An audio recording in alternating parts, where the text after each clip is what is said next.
When we evaluate medical diagnostics, there is a natural, a very human expectation for absolute precision. You want the clarity of an X-ray. Right. You break a bone, the film shows a jagged white line across the radius, and the clinical reality is completely binary. It is broken or it is not. Exactly. That clarity provides a certain comfort because the problem is visible and undeniable. But when we transition our focus to oncology, and specifically to the pathology of pancreatic cancer, well, that diagnostic clarity vanishes entirely. It absolutely does. We are no longer looking at a clean X-ray. We are navigating a biological landscape that is profoundly murky. The warning signs are completely obscured by the body's own complex architecture. And that is the defining clinical reality of this specific disease. It is the absolute definition of diagnostic muddy waters. It is. I mean, think about the anatomy. The pancreas itself is positioned deep within the retroperitoneal cavity of the abdomen. Right, it's physically shielded. Completely shielded. You have the stomach in front of it, the liver to its right, and the intestines winding all around it. Because of this profound anatomical isolation, malignant tumors can proliferate completely undetected for extensive periods of time. So a physician cannot simply feel a small tumor during a routine physical exam. Precisely. By the time the physiological symptoms become obvious and localized, meaning by the time the patient is experiencing undeniable pain or visible anatomical changes, the malignancy has very often already metastasized. It is spread beyond the boundaries of the pancreas and into surrounding organs or the lymphatic system. Yes. And that late-stage reality fundamentally restricts both our surgical treatment options and, tragically, the mathematical probability of long-term survival. And that stealth characteristic is exactly why we are conducting this deep dive today. This is a critical health briefing specifically directed at you, the listener. Particularly those of you over the age of 60 who are actively monitoring your bodily maintenance. The mission of this deep dive is to rigorously analyze the biological warning signs of pancreatic cancer. Because while this cancer is exceptionally stealthy, it is not entirely silent. No, it is not. Your body does send warning signals long before the late stages. But they are subtle, right? They are systemic, and they are dangerously easy to dismiss as just the normal aches, pains, and fatigue associated with aging. They are. But recognizing these subtle signals is, without hyperbole, a matter of life and death. Early detection is the single most significant variable in altering survival rates here. So our objective today is to provide you with a high-level medical literacy required to recognize these symptoms. We need you to deeply understand their underlying biological mechanisms. And most importantly, we need to empower you to advocate for your own clinical evaluation before the disease reaches an advanced, inoperable stage. You must learn to speak the language of clinical urgency. Okay, let's unpack this. We're going to systematically analyze 12 specific physiological symptoms detailed in our clinical sources. We will explore their biological origins, how they interlock to create a cascade of systemic failure, and why ignoring them is an unacceptable risk for anyone entering their 6th decade of life. Before we begin, we must formally state our medical disclaimer. The information presented in this deep dive is deeply researched, strictly educational material. It is designed to empower you with scientific knowledge, but it is not a substitute for direct professional medical evaluation. Right. If you recognize these symptoms within yourself, you must consult your healthcare provider immediately. To truly understand the symptom pathology here, we have to first pull back. We must look at the systemic impact of the disease. It's a critical error to think of this cancer simply as a lump of tissue growing in the abdomen. Exactly. Before a patient ever feels localized pain or discovers an anatomical mass, the body frequently undergoes a massive systemic metabolic shift. The cancer essentially initiates a hostile takeover of the body's central energy grid. Which introduces our first critical biological warning sign: unexplained, rapid weight loss. And we must draw a strict clinical boundary here. We are not discussing the gradual, minor fluctuations in weight that accompany natural aging. Or intentional weight loss from a new diet or cardiovascular exercise. No. We are looking at an involuntary loss of 10 pounds or more, specifically 5 to 10% of your total body weight over a continuous 6-month period. Occurring without any conscious reduction in your daily caloric intake. Yep. So what is the biological mechanism driving this specific aggressive weight loss? It is a phenomenon known clinically as cancer cachexia. It is a state of profound metabolic chaos, and it operates very differently from standard starvation or a simple calorie deficit. Because in normal starvation, the body tries to preserve vital skeletal muscle. Right. It prioritizes burning fat stores for energy. Right, but cachexia is a pathological rewiring of that system. Cancer cells are biologically aggressive. They are greedy. They divide at an uncontrollable rate. And to fuel that rapid cellular division, they consume vast, disproportionate amounts of glucose and vital nutrients from the bloodstream. Exactly. But the tumor does not merely act as a passive drain on your resources. It actively and aggressively alters your systemic metabolism. So the cancer cells themselves, along with your immune system's reaction to them, release high volumes of inflammatory cytokines. Let me stop you there to ensure we have total clarity. Cytokines are essentially chemical messengers, correct? They are. They are signaling proteins that coordinate the body's immune response.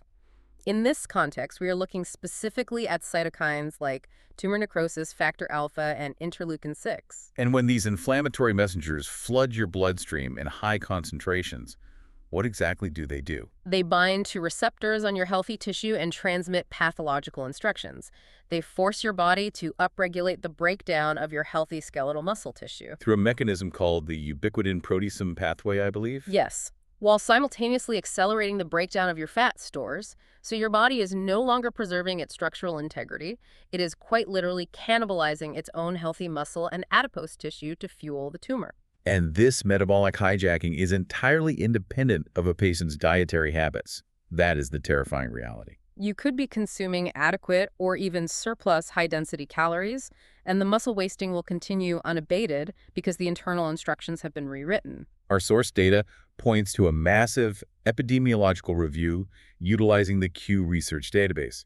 This study meticulously tracked the longitudinal patient histories of thousands of individuals. And the findings were highly illuminating regarding the timeline of the disease.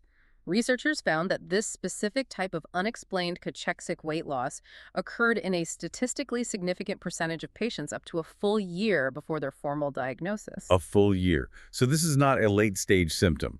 It is an early systemic alarm bell. Precisely. The study particularly noted that when this unexplained weight loss presents alongside other systemic symptoms, such as the sudden onset of new diabetes or unexplainable abdominal pain, the statistical probability of a pancreatic malignancy increases substantially. Furthermore, this systemic weight loss is compounded by the localized physical destruction of the pancreas itself. Right, because the pancreas is fundamentally an organ of digestion.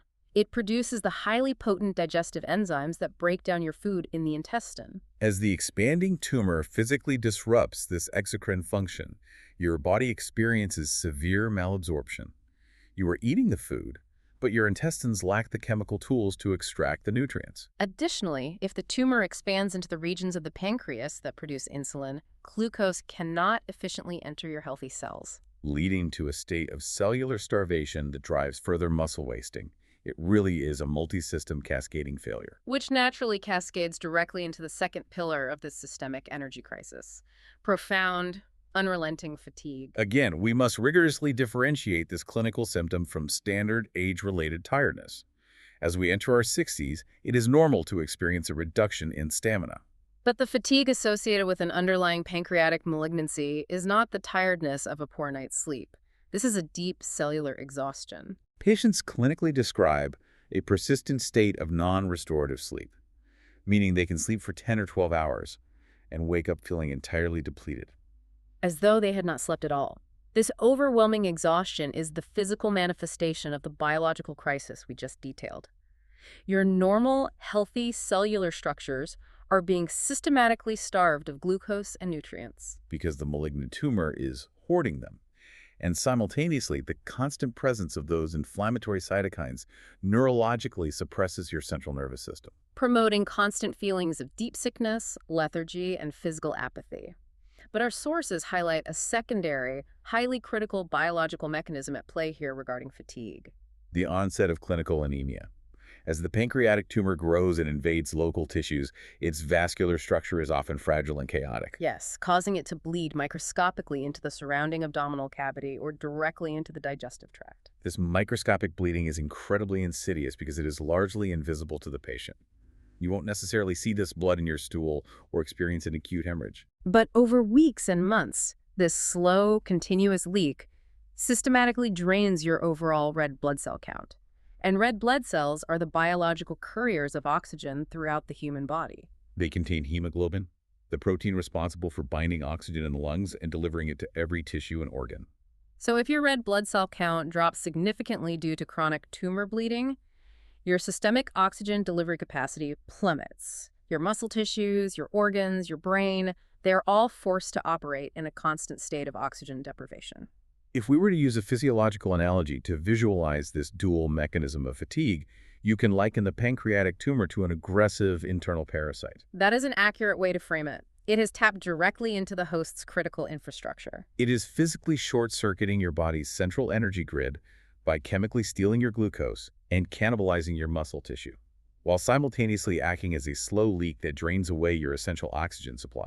When your cells lack both their primary fuel source and the oxygen required to burn that fuel, it is no wonder the resulting fatigue is described as completely debilitating. The third and final component of this initial systemic energy crisis is a profound, unexplained loss of appetite, clinically termed anorexia. We must be precise here. This goes far beyond simply deciding to skip a meal because you feel slightly full.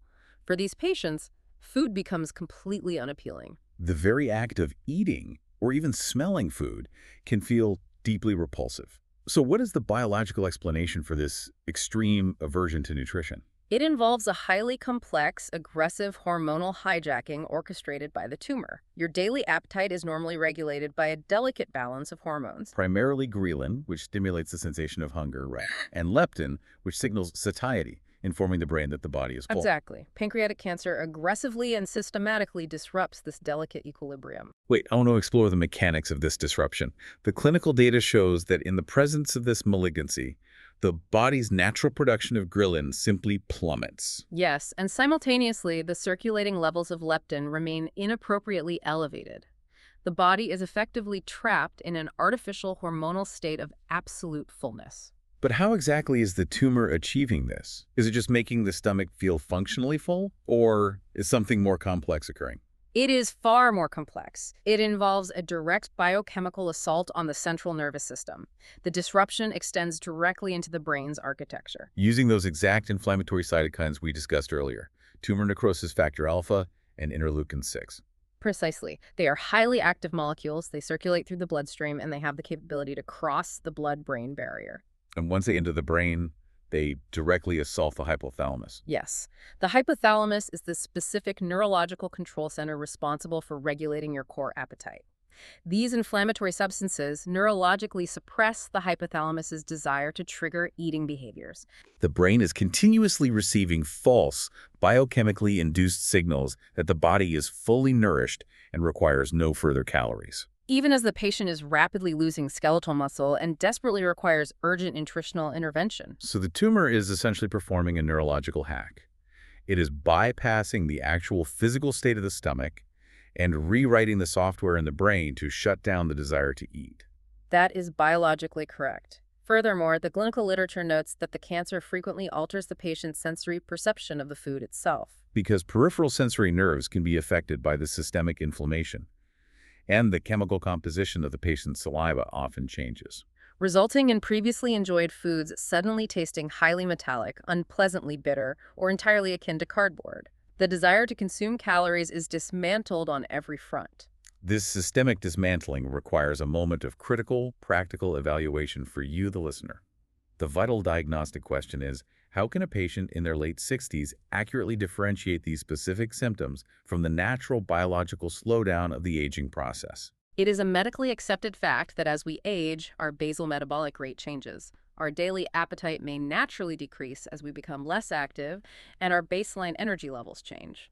So how do we draw the strict clinical line between a normal, age-related transition and a severe systemic oncological crisis? And how should a patient advocate for themselves? If a 65-year-old complains of being tired and not having an appetite, the default medical response is often to attribute it to aging. Check thyroid levels, suggest multivitamin. Exactly. How does the patient force a deeper look? The differentiation relies entirely on emphasizing the velocity and the relentless persistence of the symptoms. Normal human aging is a gradual, almost imperceptible downward slope over decades. But the symptoms of underlying pancreatic cancer are sudden, severe, and relentless. They represent a sharp deviation from your established baseline. In the medical community, we advise adhering to a strict 2-week rule. If you experience a profound loss of appetite, persistent cellular exhaustion, or unexplained weight loss that does not resolve within 2 uninterrupted weeks, you must bypass the assumption of normal aging. When you speak to your physician, you must use precise language. You should state, "This is not my normal baseline.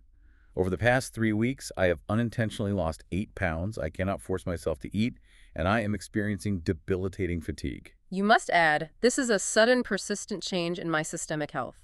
I am requesting a comprehensive medical evaluation, including blood panels and abdominal imaging, to rule out an underlying malignancy." You must clearly articulate that this is an acute change. That level of precise self-advocacy is critical.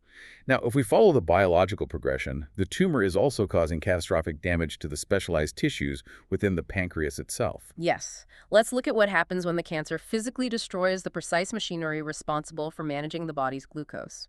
This transitions us into the endocrine disruption, specifically the sudden, unexplainable presentation of new-onset diabetes. To understand this mechanism, we must detail the dual functionality of the pancreas. The organ serves 2 completely distinct biological functions: the exocrine function, which aids physical digestion, and the endocrine function. The endocrine function secretes hormones directly into the bloodstream to regulate systemic blood sugar levels. And this endocrine function is managed by millions of microscopic clusters of highly specialized cells scattered throughout the tissue of the pancreas, known as the islets of Langerhans. Deep within these islets are the beta cells. Beta cells are incredibly vital because they are the sole producers of insulin in the human body. Insulin is the essential metabolic hormone that acts as a chemical key. It unlocks the receptors on the exterior of your body's cells so that circulating glucose can enter and be utilized for energy. When an individual over the age of 50 or 60 is suddenly diagnosed with clinical diabetes and they completely lack the traditional historical risk factors, meaning they are not clinically obese and have no family history, it must be treated as a massive clinical red flag. The epidemiological data supporting this urgency is deeply alarming. The Pancreatic Cancer Action Network estimates that up to 1% of all people diagnosed with new-onset diabetes after 50 will develop pancreatic cancer within 36 months. Within just 3 years. The foundational biological mechanism driving this sudden onset is physical, localized destruction. As the malignant tumor proliferates, it physically crushes, invades, and destroys the delicate islets of Langerhans. The essential beta cells are eradicated in the crossfire. Without a sufficient population of beta cells, the body's internal insulin production crashes. Glucose accumulates rapidly and dangerously in the systemic bloodstream. And the patient quickly presents with the classic acute symptoms of diabetes: excessive thirst, highly frequent urination as the kidneys try to filter the excess sugar, and blurred vision. Here's where it gets really interesting and profoundly complex from a clinical pathology standpoint. The diabetes triggered by a hidden pancreatic cancer is fundamentally biologically different from standard type 2 diabetes. It is. And the mechanism extends far beyond just the simple physical destruction of those beta cells by the expanding tumor mass. Standard type 2 diabetes typically develops gradually, often over many years or even decades, as the body's cells slowly become resistant to insulin. Usually due to factors like chronic high blood sugar, obesity, or genetics. The pancreas tries to compensate by producing more insulin until the beta cells burn out. But pancreatic cancer causes an acute, highly accelerated disruption because the malignant tumor itself is highly biologically active. Advanced oncological research indicates that pancreatic tumors actively synthesize and secrete specific complex peptides into the bloodstream. The most notable is a substance called adrenomedulin. When the tumor secretes adrenomedulin, it travels through the circulatory system and binds to receptors on distant, healthy tissues throughout the body, such as your skeletal muscles and your liver. And once it binds, adrenomedulin actively interferes with how insulin functions at the cellular receptor level. So if we look at the total clinical picture, the tumor is launching a highly coordinated 2-front biological war on the patient's endocrine system. On the first front, it is physically crushing and destroying the beta cell factories that manufacture the insulin. And on the second front, it is simultaneously synthesizing and secreting chemicals like adrenomedulin that actively blind the body's healthy cells to whatever insulin is still circulating. It aggressively forces the entire body into a state of acute, sudden insulin resistance before the beta cells are even completely destroyed. That dual mechanism creates a perfect, catastrophic biological storm for rapid onset diabetes. Because this mechanism is so biologically unique to pancreatic malignancies, the medical research community is urgently focusing massive resources on identifying specific blood biomarkers. Biomarkers that can accurately distinguish cancer-induced diabetes from standard metabolic type 2 diabetes. The ultimate objective is to develop universal screening protocols so that anytime a 60-year-old patient presents with a sudden, uncharacteristic diabetes diagnosis, it triggers an automatic laboratory search for these tumor-derived biomarkers. If we can isolate the unique chemical signature of the tumor causing the rapid onset diabetes, we can locate the malignancy when it is still at a microscopic level. Potentially highly resectable through surgery, rather than waiting months or years for the tumor to grow large enough to cause anatomical failure. And as a point of advocacy, if a listener over 60 goes to their doctor and is suddenly told their A1C levels indicate diabetes, despite being a healthy weight and having no family history, they must challenge the standard diagnostic pathway. The patient should explicitly state to their physician, "I understand my blood sugar is elevated, but I lack all traditional risk factors for type 2 diabetes.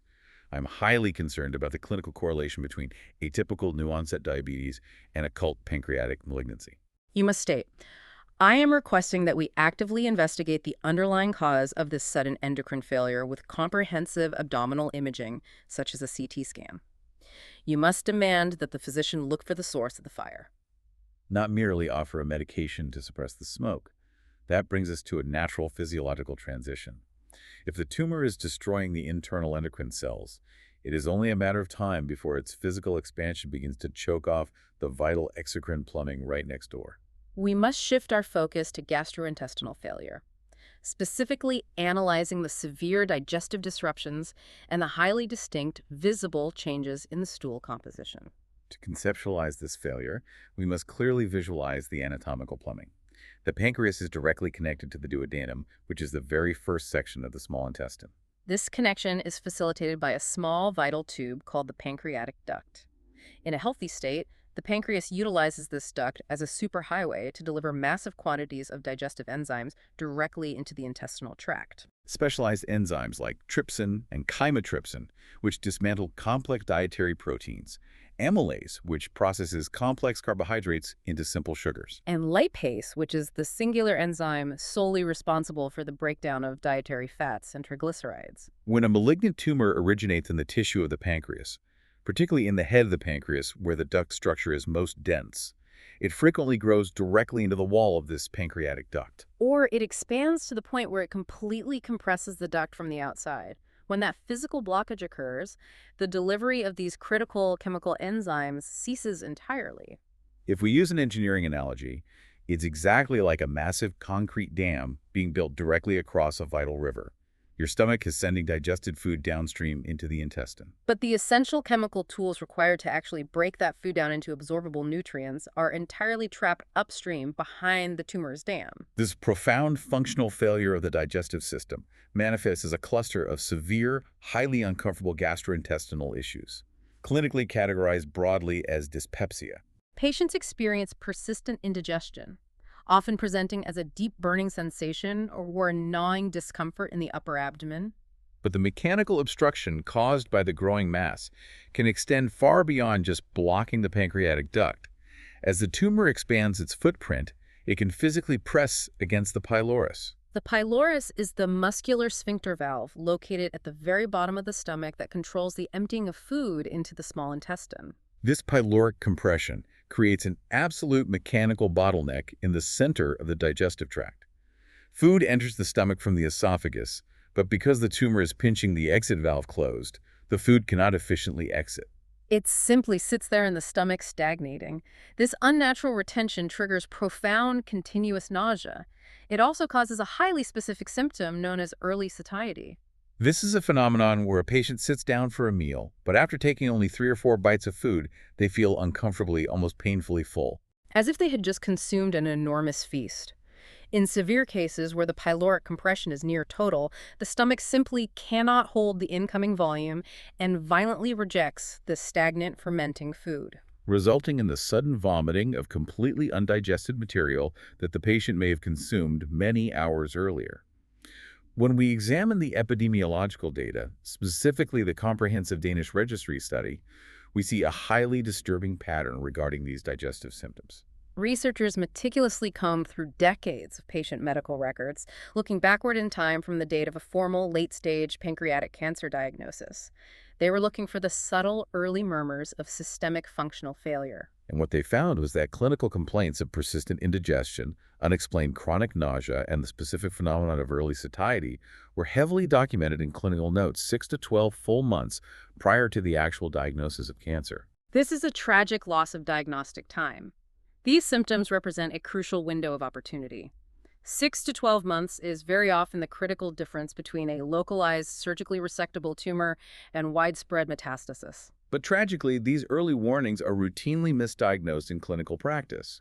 A 65-year-old patient reports indigestion and feeling overly full, and the default clinical response is frequently a quick prescription for a proton pump inhibitor. Completely dismissing the symptom as simple age-related acid reflux or a minor slowing of gastric motility. The ultimate undeniable proof of this massive enzymatic failure, however, is not found in the stomach, but in the patient's stool. Because the pancreatic duct is physically blocked by the tumor, the critical enzyme lipase cannot reach the small intestine.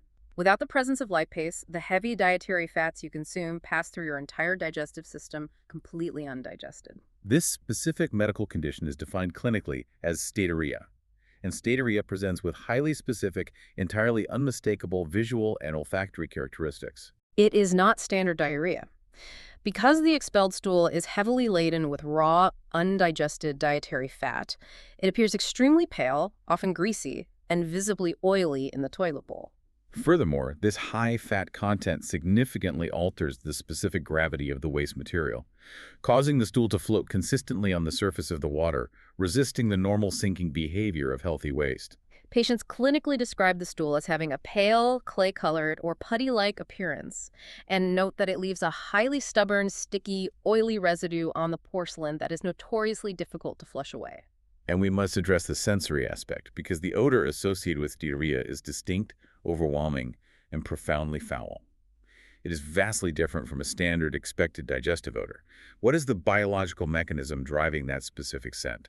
The overwhelming odor is the direct biochemical result of severe bacterial fermentation occurring in the wrong part of the digestive tract. Because the dietary fats are not being chemically dismantled by lipase in the upper small intestine, they travel completely intact down into the large intestine, Where they encounter your dense natural microbiome.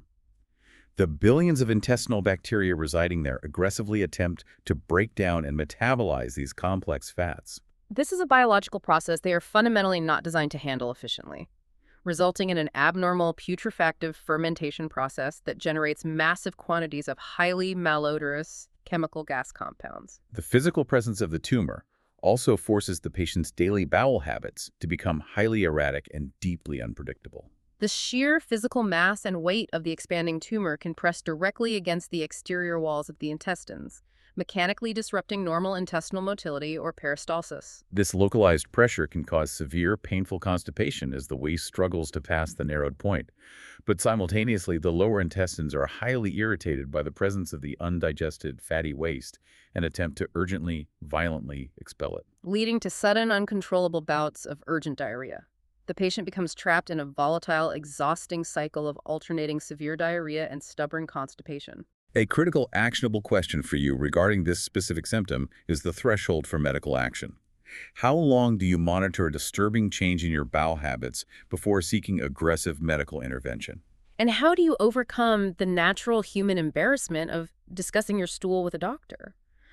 The clinical standard remains absolute. Any persistent, unexplainable change in stool consistency, color, or frequency that lasts for more than 2 consecutive weeks demands an immediate medical evaluation. Specifically, the presentation of pale, greasy, floating, highly foul-smelling stools. So how does a patient actually bring this up effectively without being rushed out the door with a recommendation to eat more fiber? You must suppress the embarrassment and rely on stark clinical descriptions. You must explicitly inform your physician of the exact visual characteristics. You should state, for the past 2 weeks, my bowel movements have fundamentally changed. They are consistently pale, floating, extremely greasy, and difficult to flush. You add, I am aware that this is a classic presentation of steatorrhea, indicating a severe failure of fat digestion and a potential blockage of the pancreatic duct. I need to investigate my exocrine pancreatic function immediately. Precision is your greatest diagnostic weapon. Furthermore, I must note that the future of diagnostic oncology is focusing heavily on analyzing this exact waste material. Advanced researchers are currently developing highly sophisticated stool-based biomarker tests. Tests aimed at identifying microscopic cellular fragments of tumor DNA that have shed into the digestive tract, or identifying the specific subtle alterations in the bacterial microbiome signatures caused by the cancer's presence. Directly from a stool sample. This represents a massive potential for a non-invasive, early warning diagnostic system that is currently in advanced development phases. As the malignant tumor continues its relentless physical expansion, completely blocking the vital digestive ducts and heavily compressing the stomach outlet, it inevitably begins to push outward. Physically invading the complex surrounding anatomical structures. This outward infiltration transitions us directly into the manifestation of highly specific positional pain. Pancreatic cancer does not present with generic stomach aches. It has a highly specific, mechanically driven pain signature that every older adult must understand. To comprehend this pain signature, we must closely examine the exact anatomical neighborhood of the pancreas. As we established, it is situated deep in the retroperitoneal cavity of the abdomen. However, it is not sitting there in isolation. It is surrounded by and intertwined with a highly complex, incredibly dense network of primary nerves and major blood vessels. As the tumor grows beyond the protective boundary of the pancreatic tissue itself, it physically presses outward into these sensitive nerve bundles. The most common initial presentation of this nerve invasion is severe persistent abdominal pain, which is experienced by approximately 70% of all pancreatic cancer patients during the course of their illness. But we must differentiate this sensation for you. This is not the sharp, sudden, cramping pain associated with acute gastroenteritis, food poisoning, or a standard ulcer. It is clinically described as a dull, relentless, deep, persistent ache located very specifically in the epigastric region, the precise anatomical area positioned just below your sternum or breastbone and directly above your belly button. The precise biological origin of this specific pain is the infiltration of the celiac plexus. The celiac plexus is a major, incredibly dense, web-like bundle of radiating nerves located immediately adjacent to the pancreas. Wrapped right around the main aorta, it acts as a central neurological relay station, gathering pain and sensory signals from all the upper abdominal organs and transmitting them directly up the spinal cord to the brain. When the rapidly expanding mass of cancer cells physically crushes against and deeply invades this central nerve network, the structural damage triggers a massive, constant stream of intense neurological distress signals. Patients clinically describe this specific, localized nerve pain using words like boring or drilling, a deep, continuous gnawing sensation radiating from the core of their body that simply cannot be ignored or massaged away. And a highly specific clinical indicator that differentiates this pain from muscular issues is that this deep epigastric pain frequently and sharply intensifies immediately after the patient attempts to eat a meal. That phenomenon is a direct mechanical consequence of the digestive process interacting with the tumor's blockage. When you consume food, your brain immediately sends neurological signals to the pancreas to drastically increase the production and secretion of those digestive enzymes. However, if a massive tumor is physically blocking the pancreatic duct and the organ is already highly inflamed and swollen from the back up, the sudden post-meal demand for rapid enzyme production causes the pancreatic tissue to swell and engorge even further. This sudden expansion presses the inflamed organ even harder against the already damaged and highly sensitive celiac plexus, drastically and painfully spiking the neurological pain levels. While the deep abdominal pain is highly prevalent, the continued progression of the tumor, depending on its exact location within the organ, often causes the pain to radiate entirely, leading to a highly characteristic, often misdiagnosed mid-back pain. This specific presentation of back pain is documented as the initial primary presenting symptom in fully 25% of all pancreatic cancer patients. To truly understand why a tumor in the front of the abdomen causes excruciating pain in the back, you must remember the concept of retroperitoneal anatomy.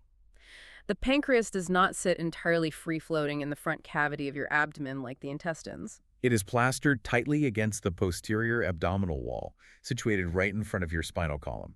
When malignant tumors develop specifically in the central body or the elongated tail of the pancreas, they tend to grow backward. pushing directly into the posterior structures, relentlessly invading the splanchnic nerves that run vertically along both sides of the spinal column. This backward invasion causes what we clinically refer to as referred pain. If we expand on an anatomical analogy we discussed briefly before, imagine the entire splanchnic nerve network as a massive, highly complex central electrical panel located in the basement of a large house. The expanding tumor is aggressively chewing through the wiring, causing a catastrophic, sparking short circuit inside that central panel in the basement. But because of how the wiring is routed, the physical alarm bell is ringing at deafening volumes in an entirely different room on the top floor of the house. The actual physical tissue damage and cellular destruction are occurring deep inside the abdominal cavity. But the patient's brain misinterprets the origin of the signals and perceives the intense burning pain as originating deep within the thoracic spine, right in the center of the mid-back, squarely between the shoulder blades. The absolute most critical distinguishing factor of this specific oncological back pain, the feature that separates it entirely from orthopedic issues, is the phenomenon of positional relief. Standard musculoskeletal back pain, such as a pulled latissimus muscle or a herniated spinal disc, typically improves significantly when the patient lies completely flat in bed and rests the weight off the spine. Pancreatic cancer back pain behaves in the exact opposite manner. The pain worsens significantly, often becoming completely agonizing when the patient attempts to lie supine or entirely flat on their back. Because basic physics takes over. Gravity is pulling the dense, heavy, inflamed mass of the tumor and the swollen pancreas directly backward, dropping the full weight of the organ straight down onto the spine and heavily compressing the already damaged splanchnic nerves. Exactly.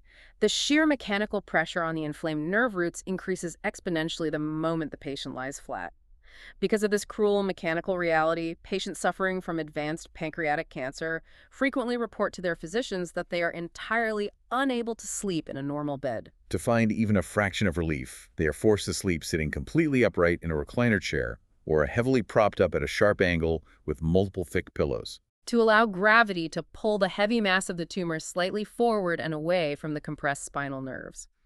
Furthermore, because this pain originates from internal organ nerve destruction, it is entirely unresponsive to physical therapy. It ignores deep tissue massage, chiropractic adjustment, or standard over-the-counter anti-inflammatory pain relievers. If you are over the age of 55 and suddenly develop a persistent, deep, boring pain squarely between your shoulder blades that significantly worsens when you lie down to sleep and entirely ignores standard pain medication, you must urgently bypass the orthopedic specialist. You must immediately request a comprehensive internal medical evaluation, specifically demanding an abdominal CT scan to evaluate the retroperitoneal organs. Up to this point in our clinical analysis, we have tracked the tumor's relentless destruction through its disruption of metabolic energy pathways, its hostile takeover of the endocrine system to cause diabetes, its physical blockage of the digestive exocrine plumbing, and its direct destructive infiltration into the central nervous architecture.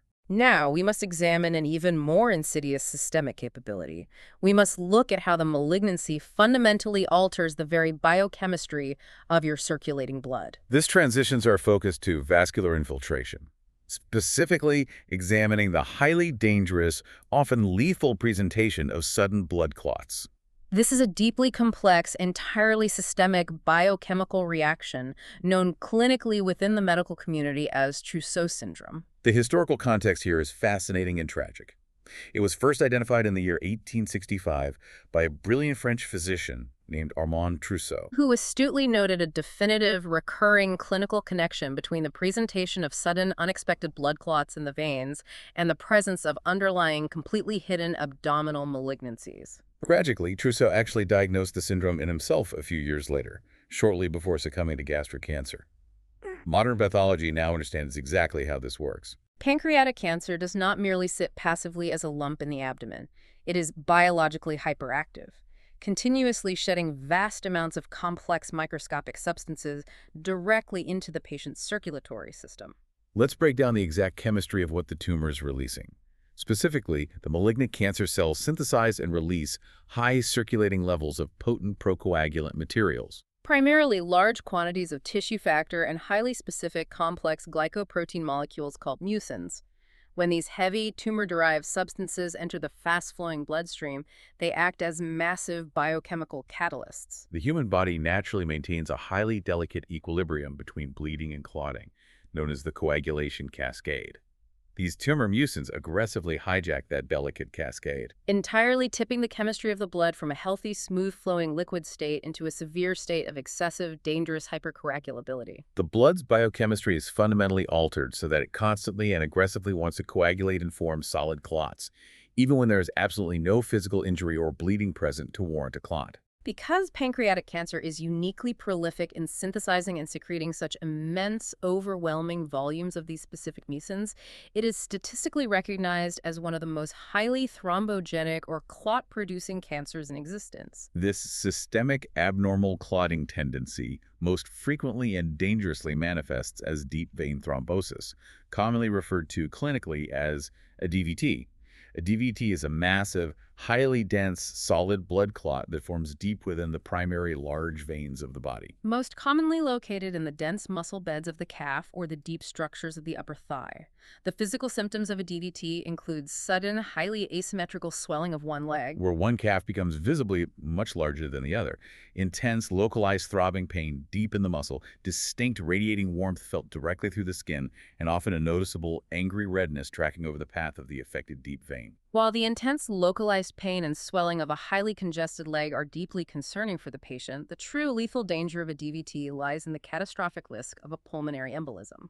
If that massive, dense clot located in the leg vein, or even a large fragment of it, breaks free from the interior vessel wall, it becomes a mobile projectile. It will travel rapidly upward directly through the primary venous system, pass straight through the chambers of the right side of the heart, and forcefully slam into the vital pulmonary arteries that supply blood to the lungs. This physical blockage creates a massive pulmonary embolism, which instantly cuts off the blood supply to the lung tissue, causing instantaneous catastrophic respiratory and right heart failure, which is frequently and rapidly fatal.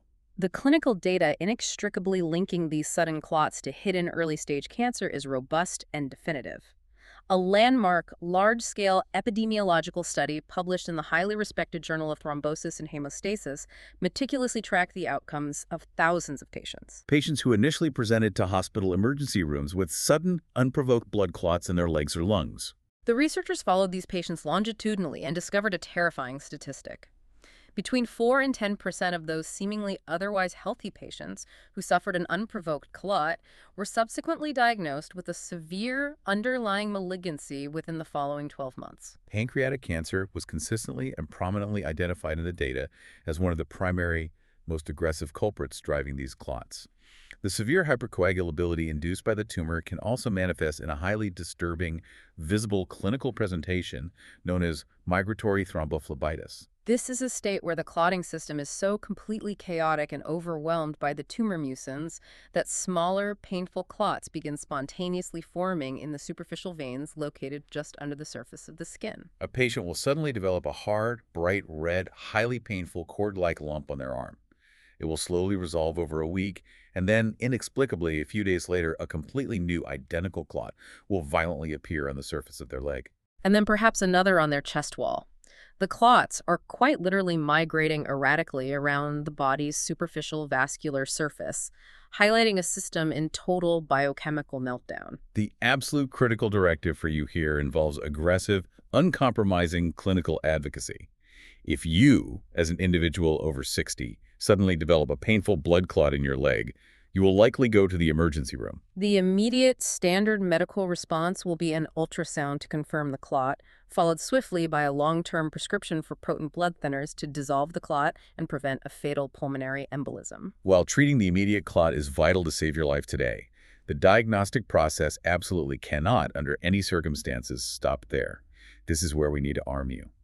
How does a 65-year-old patient effectively advocate for themselves in that chaotic, high-stress emergency room scenario? How do they ensure that a swollen, painful leg triggers a thorough systemic cancer screening rather than just accepting a pharmaceutical Band-Aid for the blood and being sent home? You must hyper-focus the attending physician on the exact clinical definition of the word unprovoked. If you develop a massive DVT in your calf immediately after a cramped 12-hour international flight, or while recovering immobilized in bed for 2 weeks following a complex knee replacement surgery, the clot is clinically considered provoked. There is a highly clear mechanical environmental reason for the blood to stagnate and eventually clot. However, if you are a generally active, mobile 65-year-old individual, you have had no recent major surgeries, you have not experienced any periods of prolonged physical immobility, you have no known genetic history of blood clotting disorders. And you suddenly wake up with a massive DVT. That clot is medically defined as entirely unprovoked. Your body clotted for absolutely no mechanical reason. In that specific scenario, you must explicitly and forcefully state to your physician, this deep vein thrombosis is entirely unprovoked by any trauma or immobility. I am highly aware of the strong clinical link between sudden unprovoked thrombosis in older adults and underlying occult malignancies. Specifically mentioning the presentation of Trousseau syndrome. While I accept the blood thinners to treat the acute clot, I am formally requesting a comprehensive systemic diagnostic screening, specifically including high-resolution abdominal imaging. To thoroughly rule out a hidden cancer driving this coagulation, you must firmly demand that the medical team search diligently for the hidden source of the fire, not just passively put out the immediate flames in your leg. That level of highly informed, direct advocacy is absolutely essential for survival. It transitions us into our final area of analysis. If the subtle metabolic shifts, the nerve pain, and the blood changes are missed, the tumor's relentless, unchecked growth will eventually cause catastrophic structural failures. We must confront the most highly visible yet tragically late-stage anatomical blockages caused by the massive physical presence of the tumor. The presentation of severe jaundice, the gross enlargement of the internal organs, and the detection of palpable abdominal masses. These are the undeniable physical manifestations of late-stage, near-total internal obstruction. We must begin with the pathology of jaundice, which presents as a highly visible clinical symptom in approximately 50% of all pancreatic cancer patients at some point during the advanced course of their illness. Jaundice is clinically defined by the distinct, unmistakable, pervasive yellowing of the patient's skin tissue and the sclera, which are the whites of the eyes. To truly understand the mechanics of jaundice, we must meticulously map the biological breakdown and recycling of red blood cells within the human body. As your old, damaged red blood cells reach the end of their natural life cycle, they are systematically decommissioned and broken down by the body. A primary byproduct of this cellular dismantling is a highly concentrated yellowish-orange chemical waste pigment known as unconjugated bilirubin. In a normal, healthy, functioning system, this highly toxic, unconjugated bilirubin is continuously transported through the circulating bloodstream directly to the liver. The liver acts as the body's primary chemical refinery. It processes the unconjugated bilirubin, converting it into conjugated bilirubin, and actively secretes this newly processed waste pigment directly into a highly alkaline digestive fluid called bile. The bile, now heavily laden with the yellow bilirubin pigment, then travels down a vital, singular anatomical plumbing pipeline known as the common bile duct. This crucial duct passes directly through the dense tissue of the head of the pancreas, ultimately emptying its contents into the small intestine. Where the bile aids in fat digestion, the bilirubin waste is ultimately expelled from the body in your daily stool. This continuous, efficient drainage system keeps your systemic bloodstream clear of toxic bilirubin buildup. The devastating anatomical vulnerability of this system lies entirely in the precise routing of that specific plumbing pipeline. The common bile duct must physically route straight through the dense tissue of the pancreatic head to reach the intestine. If a malignant tumor develops specifically in the head of the pancreas, its relentless cellular expansion will eventually grow large enough to completely surround, pinch off, and totally crush that delicate common bile duct, Sealing it shut like a clamp on a garden hose. The liver, entirely unaware of the blockage downstream, is still continuously and dutifully extracting bilirubin from the blood and creating vast quantities of bile fluid. but the only available drain is now completely clogged by the tumor mass. The biological consequence of this crushed duct is a massive, catastrophic systemic backup of highly toxic fluid. The newly minted bile, heavily loaded with the dark yellow bilirubin pigment, has nowhere to go. It backs up forcefully out of the blocked duct, surges backward directly into the delicate tissue of the liver. And as the pressure builds intolerably, it eventually spills over directly into the systemic bloodstream. As the concentration of bilirubin circulating in the blood skyrockets to highly toxic levels, the dense yellow pigment begins depositing heavily into the body's peripheral tissues. Turning the entire surface of the skin and the whites of the eyes a deep, sickly yellow.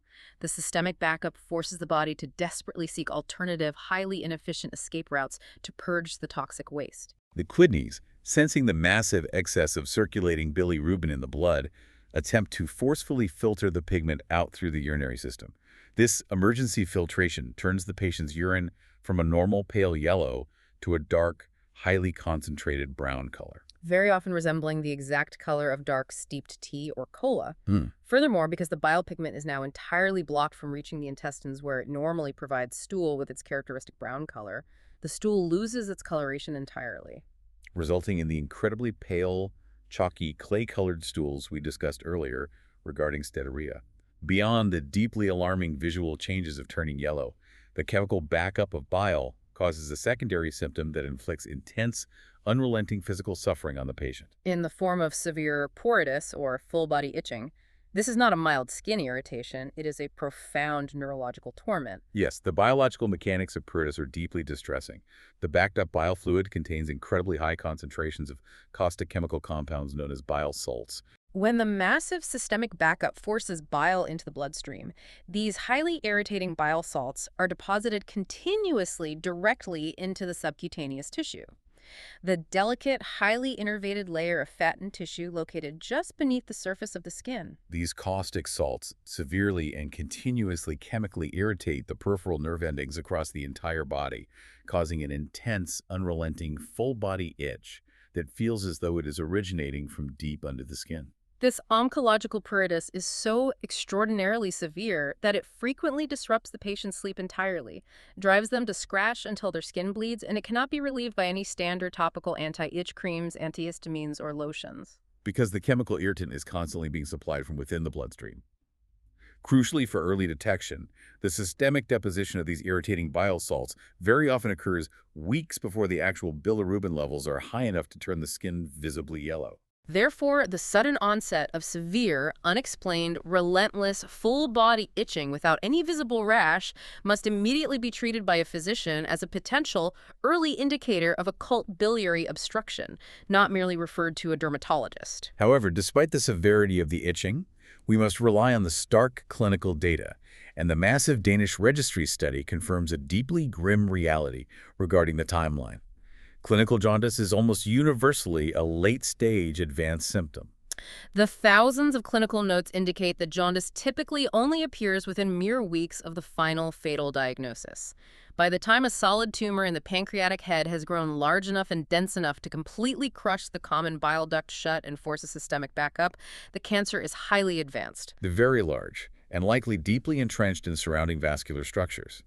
That massive late-stage mechanical obstruction also inevitably leads to the gross physical enlargement of the surrounding abdominal organs, which a physician can often easily detect during a manual physical examination of the abdomen. The first distinct finding is an enormously enlarged gallbladder, a specific clinical presentation known in medicine as Courvoisier's sign.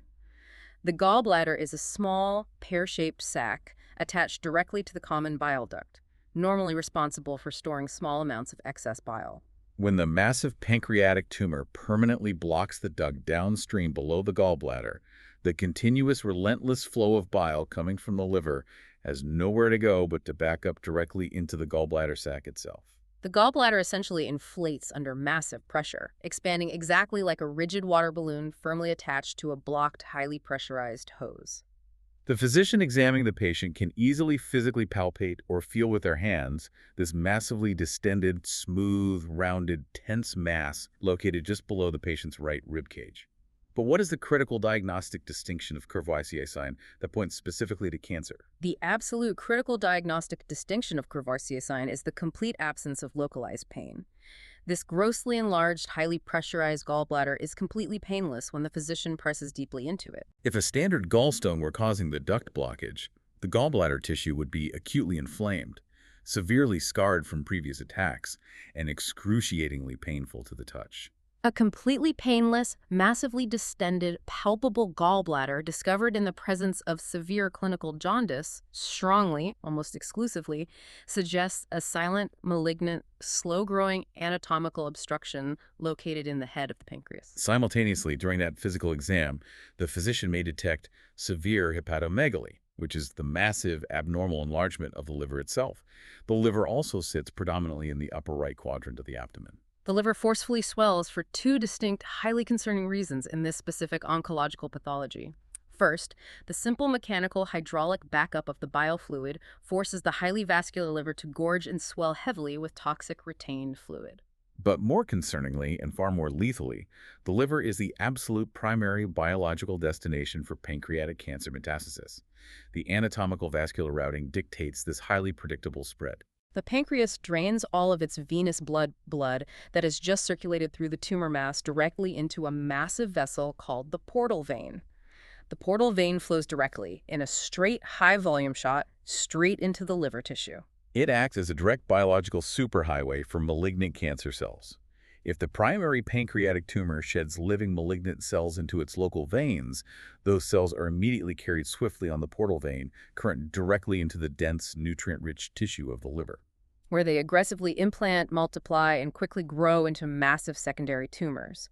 The clinical research data dictates that a staggering 50% of all pancreatic cancer patients already have deeply established visible liver metastases at the exact moment of their initial diagnosis. When a physician physically feels an enlarged, heavy liver pressing down below the rib cage, they're very often feeling a liver that is already heavily infiltrated with late-stage metastatic disease, creating a firm, highly irregular nodular edge that can be felt right beneath the ribs. Finally, we must directly address the ultimate late-stage clinical finding, the physical detection of an actual primary abdominal mass. The physician literally feeling the primary pancreatic tumor itself, pushing through the abdominal wall during an exam. The pancreas sits so incredibly deeply within the protected retroperitoneal cavity, shielded by organs and thick muscle, that a tumor must achieve a truly massive, catastrophic size before it ever becomes palpable to a physician's hands pressing on the stomach. By the time a firm, hard, irregular mass is physically felt in the upper abdomen of a patient, the disease is extensively, undeniably advanced. The surgical statistics at this stage are absolutely clear and deeply unforgiving. Only 20% of all diagnosed pancreatic cancers are small enough, localized enough, and sufficiently clear of major blood vessels to be considered surgically resectable at the time of their initial diagnosis. Physical palpation relying on a doctor's hands to feel a lump is fundamentally mathematically inadequate as an early detection strategy for this specific disease. The absolute moment any clinical abnormality is suspected, based on the cascade of subtle systemic symptoms we have rigorously discussed today, immediate, high-resolution diagnostic imaging is absolutely mandatory. Physicians must urgently utilize advanced CT scans, powerful MRIs, or specialized endoscopic ultrasounds, which involve passing a camera down the throat to look through the stomach wall directly at the pancreas. These advanced imaging technologies are the only tools that can penetrate the deep abdominal shielding and accurately visualize small malignant lesions as minute as 1 single centimeter in diameter. Waiting until a mass can actually be felt by a human hand is quite literally waiting till the biological battle is largely irreversibly lost. So what does this all truly mean for you, the listeners, specifically if you are navigating your 60s and actively managing your health? Over the past hour, we have systematically dismantled and exposed the highly aggressive biological pathways of pancreatic cancer. We have clearly seen how a single microscopic hidden malignancy can engineer a massive systemic metabolic crisis through cachexia. Execute a hostile chemical takeover of the endocrine system to force rapid diabetes. Physically choke off the exocrine plumbing to cause starvation amidst plenty. Aggressively infiltrate the central nervous architecture to cause relentless positional back pain. Chemically alter the fundamental coagulation cascade of the blood to form lethal clots. And ultimately cause the catastrophic structural failure of the liver and bile ducts leading to jaundice. It means that hypervigilance regarding your body's daily subtle maintenance is absolutely non-negotiable. The symptoms of pancreatic cancer are a deeply complex, interlocking, overlapping web of silent warnings. Rapid, unexplained weight loss occurring simultaneously with sudden cellular fatigue that sleep cannot cure. A brand new diagnosis of diabetes at age 62 when you have absolutely no family history and maintain a healthy weight. The sudden, unexplainable onset of pale, floating, intensely foul-smelling stools. A deep, drilling, boring pain squarely between your shoulder blades that forces you to sleep sitting upright in a chair because lying flat is agonizing. Yeah. A completely unprovoked, painful blood clot suddenly appearing in your calf. These are absolutely not isolated, random incidents, and they must never, under any circumstances, be passively dismissed by you or your physician as the normal, inevitable decay of human aging. You must demand comprehensive, uncompromising medical advocacy from your healthcare team.